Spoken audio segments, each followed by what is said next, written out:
ओम नमः शिवाय, हर हर महादेव, जय शिव शंभू। आज हम नागपंचमी के दिन नागपंचमी व्रत की एक पौराणिक कथा सुनेंगे। तो आइए सुनते हैं नागपंचमी व्रत की कथा। प्राचीन काल में एक सेठ जिसके 7 पुत्र थे, सातों का विवाह हो चुका था। सबसे छोटे पुत्र की पत्नी श्रेष्ठ चरित्र की विदुषी और सुशील थी, लेकिन उसका कोई भाई नहीं था। एक दिन बड़ी बहू ने घर लिपने के लिए पीली मिट्टी लाने के लिए सभी बहुओं को साथ चलने को कहा, तो सभी डलिया और खुरपी लेकर मिट्टी खोदने लगी। तभी वहां से एक सांप निकला, जिसे बड़ी बहू खुरपी से मारने लगी। ये सब देखकर छोटी बहू ने उसे रोक दिया और कहा कि इसे मत मारो, ये बेचारा तो निरपराध है। ये सुनकर बड़ी बहू ने उसे मारा नहीं। तब सांप एक और जाकर बैठ गया। तब छोटी बहू ने उससे कहा कि हम अभी लौट कर आती हैं, तुम यहाँ से जाना मत। ये कहकर सबके साथ मिट्टी लेकर घर चली गई और काम काज में इतनी व्यस्त हो गई कि सांप से किया हुआ वादा उसको याद नहीं रहा और वो वादा भूल गई। उसे दूसरे दिन जब ये बात याद आई तो वो सबको साथ लेकर वहां पहुंची और सांप को उस स्थान पर बैठा देकर बोली, भैया नमस्कार।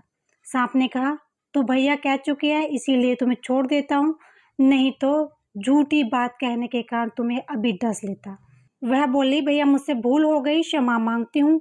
सांप बोला, अच्छा तू आज मेरी बहन हुई और मैं तेरा भाई, मुझसे जो मांगना है मांग ले। वह बोली, भैया मेरा कोई भाई नहीं है, अच्छा हुआ जो तुम मेरे भाई बन गए। कुछ समय व्यतीत करने पर वह अप्सरा मनुष्य का रूप लेकर उसके घर आया और बोला कि मेरी बहन को भेज दूं। सब हैरान हो गए, क्योंकि सभी ये जानते थे कि छोटी बहू का कोई भी भाई नहीं है। तो सरब बोला, मैं उसका चचेरा भाई हूँ, बचपन में ही बाहर चला गया था। ऐसा सुनकर करके लोगों ने छोटी बहू को उसके साथ भेज दिया। उसने मार्ग में बताया कि मैं वही सर्प हूँ, इसलिए तुम डरना नहीं और जहाँ चलने में कठिनाई हो वहाँ मेरी पूंछ पकड़ लेना। उसके कहे अनुसार ही किया और इस प्रकार वह उसके घर पहुँच गई। वहाँ धन ऐश्वर्य को देखकर वो चकित रह गई। एक दिन सांप की माता ने उसे कहा कि मैं काम से बाहर जा रही हूँ और तू अपने भाई को ठंडा दूध पिला देना। उसे यह बात ध्यान नहीं रही और उसने गर्म दूध पिला दिया, जिसमें उसका मुख बहुत जल गया। और यह देखकर सांप की माता बहुत क्रोधित हुई, लेकिन सांप ने समझाने पर शांत हो गई। तब सांप ने कहा कि बहन को अब उसके घर भेज देना चाहिए। तब सांप और उसके पिता ने उसे बहुत सारा धन, सोना चांदी, जवाहरात, आभूषण आदि देकर उसके घर पहुंचा दिया। इतना ढेर सारा धन देखकर बड़ी बहू ने ईर्ष्या से कहा, भाई तो बड़ा धनवान है, तुम्हें तो इससे भी और अधिक धन लाना चाहिए था। सांप ने वो वचन सुन लिया तो सब वस्तु सोने की लाकर दे दी। ये देखकर बड़ी बहू ने कहा, तुम्हें झाड़ू भी सोने का लाना चाहिए था। तब सांप ने झाड़ू को भी सोने का लाकर रख दिया। सर्प ने छोटी बहू को हीरो मणियों का एक अद्भुत हार दिया। उसकी प्रशंसा उस देश की रानी ने भी सुनी और वह राजा से बोली कि सेठ की छोटी बहू का हार यहाँ आना चाहिए। राजा ने मंत्री को हुक्म दिया कि उसके घर जाओ और वो हार लेकर शीघ्र उपस्थित हो। मंत्री ने सेठ जी से जाकर कहा कि महारानी जी छोटी बहू का हार पहनेगी, वह उसे लेकर मुझसे दे दो।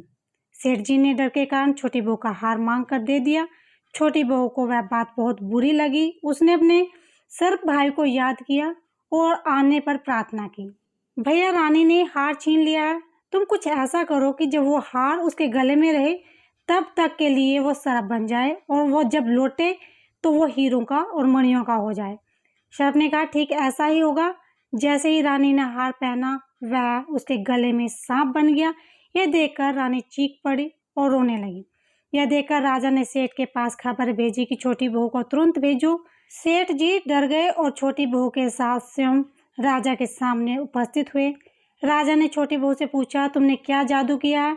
मैं तुम्हें दंड दूंगा। छोटी बहू बोली, राजन तिष्ठता समझ कीजिए, यह हार ऐसा ही है, मेरे गले में हीरो और मणियों का रहता है और दूसरों के गले में सर्प बन जाता है।